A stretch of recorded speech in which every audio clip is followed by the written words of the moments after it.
On that fateful day, July 26, 2019, the landscape of Chancelor Bennett's career, known by his rap moniker Chance the Rapper, underwent a seismic shift with the release of his debut studio album, The Big Day.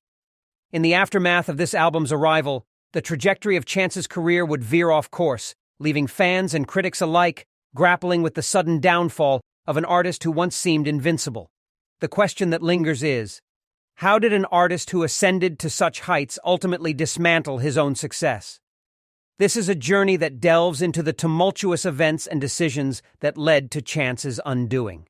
The seed of artistry. At the age of 18, Chance transformed his suspension into a creative opportunity. Crafting the project during his time away from school, he released 10 Day, introducing the world to his distinctive voice. This album not only marked his entry into the music scene but also hinted at his potential to leave an indelible mark. The inception of 10 Day not only showcased Chance's lyrical finesse, but also set the stage for his future explorations. The album's narrative delved into his experiences and emotions during the suspension period. It became evident that Chance's ability to intertwine personal anecdotes with rhythmic ingenuity was a unique facet of his artistry. Emergence of acid rap. While 10 Day garnered attention, it was Chance's sophomore mixtape, Acid Rap, that ignited his trajectory to stardom. The project was more than just a collection of tracks. It was a window into Chance's evolving identity as an artist. The mixtape's infusion of gospel elements within the hip-hop framework demonstrated his experimental approach to sound. The success of Acid Rap was attributed not only to its musicality but also to its thematic depth. Chance's lyrics transcended conventional rap themes, touching on his personal battles, faith, and struggles.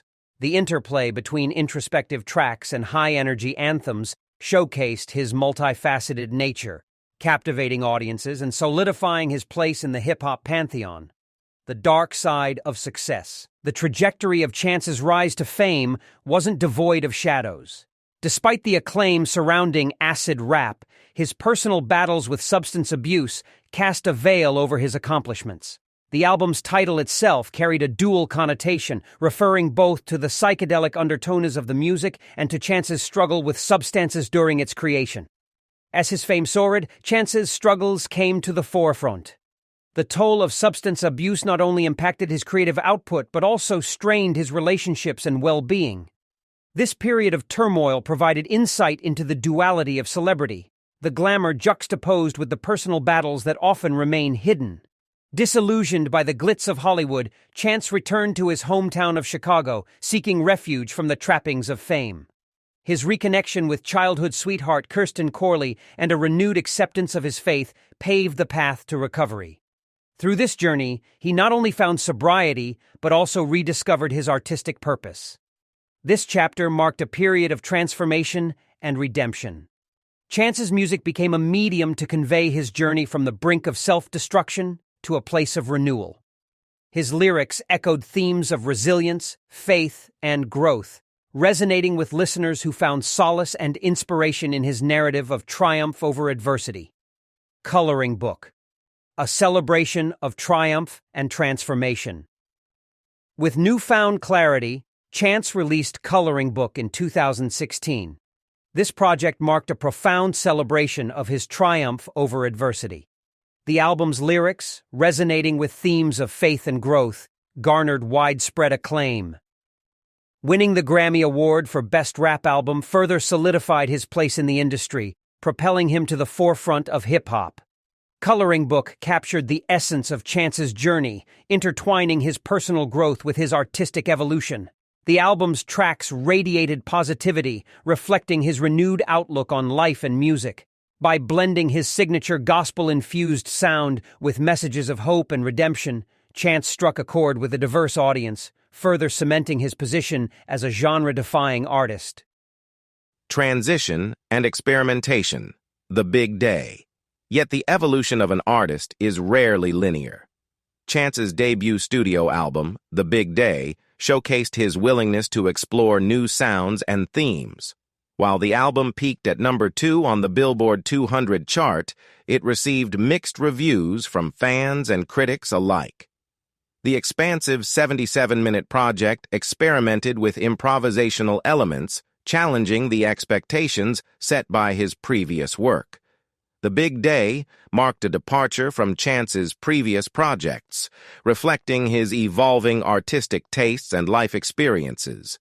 The album's thematic diversity reflected the various facets of his life, from love and family to fame and introspection. The experimentation within the project demonstrated Chance's determination to push boundaries and evolve creatively. Managerial discord.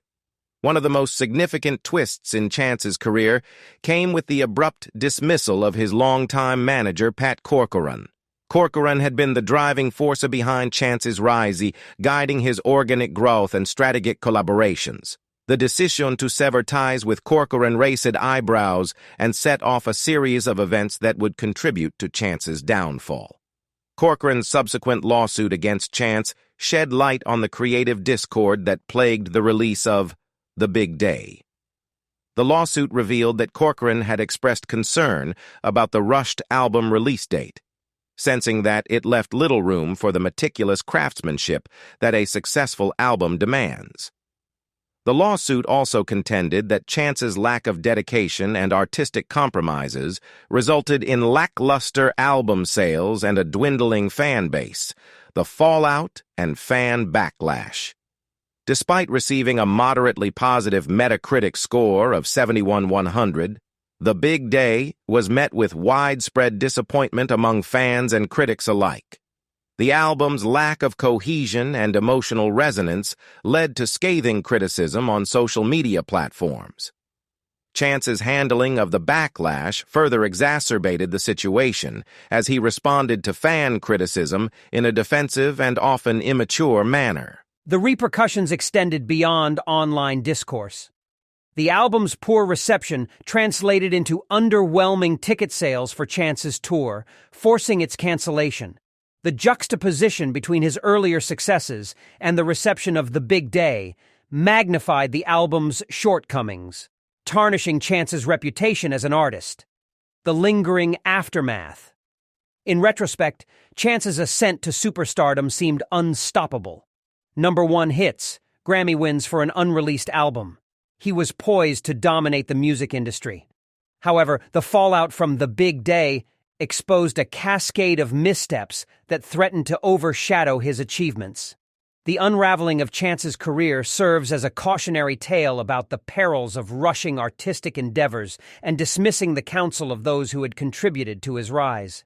The fallout underscored that even the most talented artists are not immune to failure when they lose touch with their roots and the creative process that once defined them. In a lot of ways, we find comparing The Big Day and Schoolboy Crash Talk interesting. They're like a yin and yang of each other. The Big Day was made after a break in Chance's life where he got everything he wanted to get, like getting married and clean and rich and famous and stuff. Crash Talk was made after Schoolboy faced a lot of depression, like with the draining process of making music, finding an identity that he was comfortable with, and losing Mac Miller. Chance reportedly dicked around in the studio a lot, like the video talks about, and kind of improved the whole album together, which may have been what he wanted to do all along, or just a result of laziness. Who knows? Schoolboy spent a lot of time making sure the album sounded perfect and cut a lot of songs, and changed a lot of songs to make it sound cohesive. He reportedly made and shelved about 3 albums before releasing Crash Talk. Both projects were regarded as not the artist's best work and are often considered their worst albums, but the way both artists took that criticism is completely opposite. Chance got angry people didn't vibe with it and dismissed any criticism as haters talking bad about him as a person. He took it very personally, as if The Big Day is a whole projection of him as a person, like that is truly him, and any complaints are equally directed at himself. Schoolboy Q didn't seem to care at all and was very proud of the project he put out. I remember reading that he said it was his favorite album to make because he took his time and made something that represents him, and people not liking it isn't his problem. In wrapping up, the notion that Chance the Rapper deserves his perceived failure is a contentious viewpoint that warrants careful examination. While his trajectory may have experienced shifts since his earlier successes, it's important to remember that the music industry is inherently unpredictable and subject to numerous factors beyond an artist's control.